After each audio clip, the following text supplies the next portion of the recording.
ಅಧಿಕಾರಿಗಳಾಗ್ಬೋದು.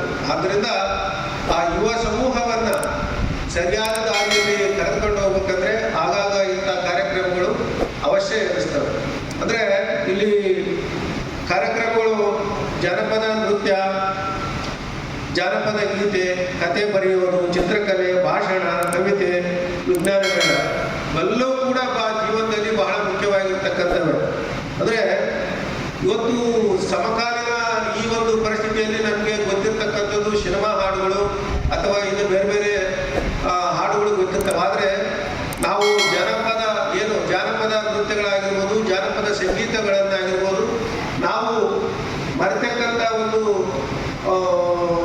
ದಿನಗಳು ಬರ್ತಾ ಇದ್ದಾವೆ. ಆದರೆ ಅದನ್ನು ನಾವು ಮರಿಬಾರದು. ಯಾಕಂದರೆ ಇತಿಹಾಸ ಬಿಟ್ಟು ಯಾವುದೇ ಒಂದು ಪ್ರಾಕಾರ ಇರ್ಬೋದು, ಕಲೆ ಆಗಿರ್ಬೋದು, ಸಾಹಿತ್ಯ ಆಗಿರ್ಬೋದು, ಸಂಗೀತ ಆಗಿರ್ಬೋದು, ಅದು ಯಾವುದೇ ಒಂದು ದೇಶವನ್ನು ಕಟ್ಟತಕ್ಕಂಥ ರೀತಿ ಆಗಿರ್ಬೋದು, ಇತಿಹಾಸವನ್ನು ಬಿಟ್ಟು ಏನೂ ಮಾಡೋಕ್ಕೆ ಸಾಧ್ಯ ಇಲ್ಲ. ಅದಕ್ಕಾಗಿ ನಮ್ಮ ಜನಪದ ನೃತ್ಯ, ಜನಪದ ಸಂಗೀತವನ್ನು ನಾವು ಮತ್ತೆ ಮತ್ತೆ ನೆನಪಿಸ್ಕೊಳ್ಬೇಕು.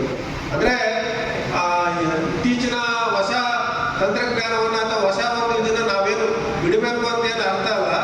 ಆದರೆ ಹೊಸದರ ಜೊತೆಗೆ ನಮ್ಮ ಹಳೆಯ ಬೇರುಗಳನ್ನು ನಾವು ನೆನಪಿಟ್ಕೊಳ್ಬೇಕು. ಅದಕ್ಕಾಗಿ ಇಲ್ಲಿ ಜನಪದ ನೃತ್ಯ ಮತ್ತು ಜನಪದ ಸಂಗೀತ, ಇವೆಲ್ಲ ಜನಪದ ಗೀತೆಗಳ ಬಗ್ಗೆ ಒಂದು ಕಾರ್ಯಕ್ರಮ ಇಟ್ಟಿದ್ದಾರೆ, ಭಾಳ ಚೆನ್ನಾಗಿ ಇಟ್ಟಿದ್ದಾರೆ.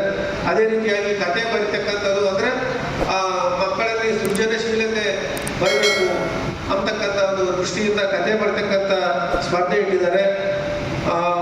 ಚಿತ್ರಕಲೆ, ನಶಾಮುಕ್ತ youth for healthy life style.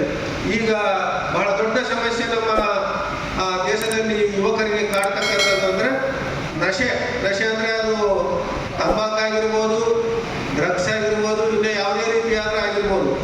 ಅದರ ಮುಕ್ತ ಭಾರತ ಮಾಡಬೇಕಂದ್ರೆ ಮೊದಲು ಯುವಕರನ್ನು ಅದರಿಂದ ದೂರ ಇಡ್ತಕ್ಕಂಥ ಕೆಲಸ ಆಗಬೇಕಾಗಿದೆ.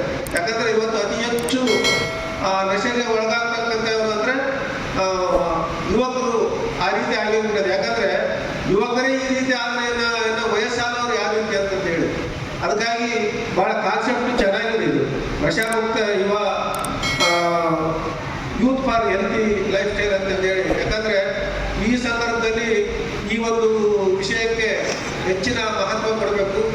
ಇವತ್ತಿನ ದಿನ ಯುವಕರು ಈ ಒಂದು ನಶೆಗೆ ಒಳಗಾಗ್ತಾ ಇದ್ದಾರೆ ಮತ್ತು ಬೇರೆ ಬೇರೆ ಬೇಡದ ಚಟುವಟಿಕೆಗಳಲ್ಲಿ, ಇವತ್ತು ಮೊಬೈಲ್ ಆಗಿರ್ಬೋದು, ಇನ್ನು ಬೇರೆ ಬೇರೆ ರೀತಿಯಾಗಿರ್ತಕ್ಕಂಥ ಚಟುವಟಿಕೆಗಳಲ್ಲಿ ಭಾಗವಹಿಸಿ ವಾಸ್ತವ ಏನಿದೆ ಅದನ್ನು ಮರೆತು ತಮ್ಮದೇ ಆಗಿರ್ತಕ್ಕಂಥ ಲೋಕದಲ್ಲಿ ತೇರ್ತಕ್ಕಂಥ ಒಂದು ಪ್ರಕ್ರಿಯೆಯಲ್ಲಿ ಕೆಲವು ಯುವಕರು ಪಾಲ್ಗೊಳ್ತಾ ಇದ್ದಾರೆ. ಅದರಿಂದ ನಾವೆಲ್ಲರೂ ಕೂಡ ಯುವಕರಿಗೆ ಈ ಒಂದು ಸಭೆಯ ಮೂಲಕ ಮನವಿ ಮಾಡಿಕೊಳ್ಳೋಕೆ ಇಷ್ಟಪಡ್ತೀನಿ. ದಯಮಾಡಿ ಯಾರೂ ಕೂಡ ಈ ಒಂದು ದುಶ್ಚಟಗಳ ದಾಸರಾಗಬಾರದು ಅಂತಕ್ಕಂಥ ಮಾತನ್ನು ಈ ಸಂದರ್ಭದಲ್ಲಿ ಹೇಳಕ್ಕೆ ಇಷ್ಟಪಡ್ತೀನಿ. ಅದೇ ರೀತಿ